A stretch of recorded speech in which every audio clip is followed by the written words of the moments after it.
Hello friends, welcome to my channel know your medicines with pharmacist Santosh. आज हम एक important topic में बारे में बात करेंगे।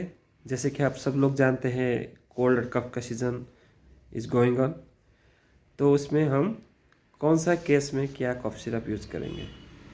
जैसे कि दो टाइप का कफ होता है, एक है ड्राई कफ और एक है वेट कफ और प्रोटिव कफ। दो टाइप का कफ होता है। तो कौन सा सिरप या कौन सा कॉम्पोजिशन हमारा प्रोटिव कफ में यूज़ होता है, कौन सा कॉम्पोजिशन हमारा नॉन प्रोटिव और ड्राई कफ में यूज़ होता है। प्रोटिव कफ में जनरली क्या होता है ना, हमारा बलगम निकलता है या कॉन्जेशन है, हमको लगता है कि कफ हमारे बॉडी के अंदर या चेस्ट के अंदर ठहर गया है। उस केस में हम एक्सपेक्टोरेंट यूज़ करते हैं। एक्सपेक्टोरेंट क्या करता है, वो कफ को म्यूकोलाइटिक मतलब उसको ब्रेक डाउन कर देता है, फिर उसको बाहर कफिंग के थ्रू निकलने में हेल्प करता है।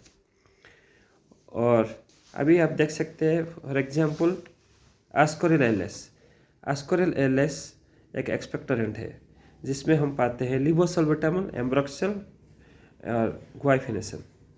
इसमें एम्ब्रोक्सल का काम क्या है, एक्सपेक्टोरेंट है, और ग्वाइफिनेशन क्या करता है, भी एक्सपेक्टोरेंट है।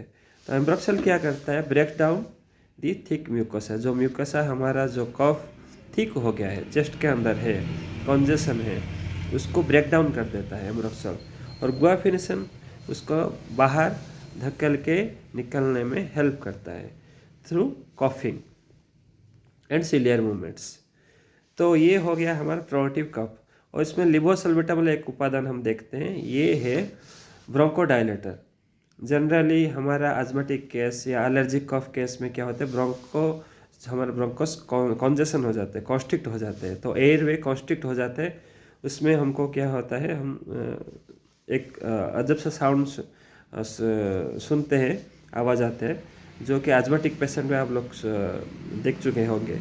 उस केस में क्या करता है, लिवोसल्बुटामॉल ब्रोंकोडायलेटर है, उसको डायलेट कर देता है एयरवे को, तो easily air can flow and go to the lungs.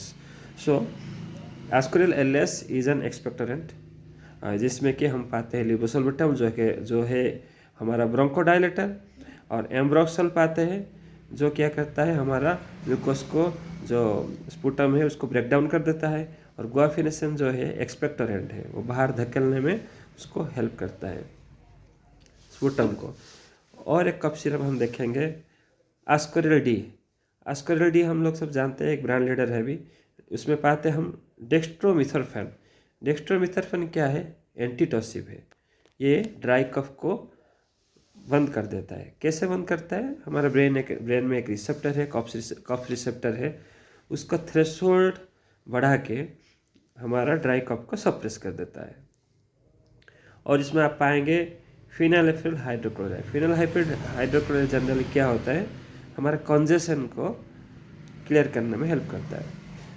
जैसे कि हम कोल्ड में देख चुके होंगे, हमारा नाजल कॉन्जेशन होता है, उस केस में फिनाइलएल्फिल कॉन्जेशन को और साइनस कॉन्जेशन को वो क्लियर करता है। और एक चीज़ उपादान पाएंगे, क्लोरोफिनामिल मालेट। क्लोरोफिनामिल मालेट एंटी एलर्जिक है, वो ठंडी में भी काम देता है, एंटी एलर्जिक है, उसके साथ उसका एक एंटीटोसिव इफेक्ट भी है। तो इसीलिए ये तीन उपादान ड्राई कफ सिरप में है। डेक्स्ट्रोमिथोर्फेन जो पाते हैं वो ड्राई कफ को बंद करता है, और क्लोरोफिनामिन एलर्जी जो होगा उसको भी बंद करेगा, और हमारा ड्राई कफ को भी बंद करेगा। फिनाइलएल्फिल जो होता है वो कॉन्जेशन जो होता है उसको क्लियर करता है। तो अभी आ गया हमारा आस्कोरिल और आस्कोरिल डी। अभी और एक देखेंगे कॉम्पोजिशन, जैसे कि हम पाते हैं कोफारेस्ट में टेर्ब्यूटालिन, एम्ब्रोक्सल एंड गुआफिनेशन। टेर्ब्यूटालिन भी एक ब्रोंकोडायलेटर है। जैसे कि हम लिवोसल्बुटामॉल देखे हैं, सल्बुटामॉल देखे, वैसे ही टेर्ब्यूटालिन एक ब्रोंकोडायलेटर है। और एम्ब्रोक्सल हाइड्रोक्लोराइड आप सब तो हम डिस्कस कर चुके हैं पहले से। Ambroxol break down the sputum, and guaifenesin है वो एक एक्सपेक्टोरेंट है, म्यूकस को बाहर निकलने में हेल्प करता है थ्रू सिलियर मूवमेंट एंड कफिंग। सो हम इधर देखें, कोफारेस्ट एक हमारा है एक्सपेक्टोरेंट, या हमारा प्रोटिव कफ में यूज़ कर सकते हैं, नहीं तो आस्कोरिल एलएस को हम प्रोटिव कफ में और एक्सपेक्टोरेंट के रूप में यूज कर सकते हैं। और आस्कोरिल डी को हम ड्राई कफ या नॉन प्रोटिव कफ, ड्राई इरिटेटिंग कफ, जैसे कि कफिंग हो रहा है रात में हम सो नहीं पाते, उस केस में आस्कोरिल डी को यूज कर सकते हैं। और उसमें आता है ओपियोइड भी आता है।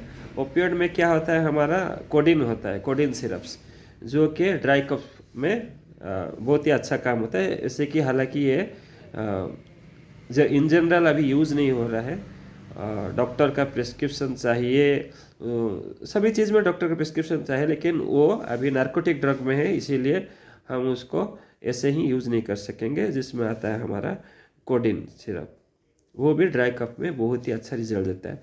तो ड्राई कप में हम यूज़ कर सकते हैं आस्कोरिल एलएस, आस्कोरिल या कोफारेस्ट, सॉरी प्रोटी कप में या एक्सपेक्टोरेंट के रूप में हम यूज़ कर सकते हैं आस्कोरिल, आस्कोरिल एलएस और कोफारेस्ट। और ड्राई कप में हम यूज़ करेंगे आस्कोरिल डी, टॉस्क्यू डी, जैसे कि डी जिसमें पाते हैं हम डेक्स्ट्रोमिथर्फन, वो सब कप सिरप हम ड्राई कप में यूज़ कर सकते हैं।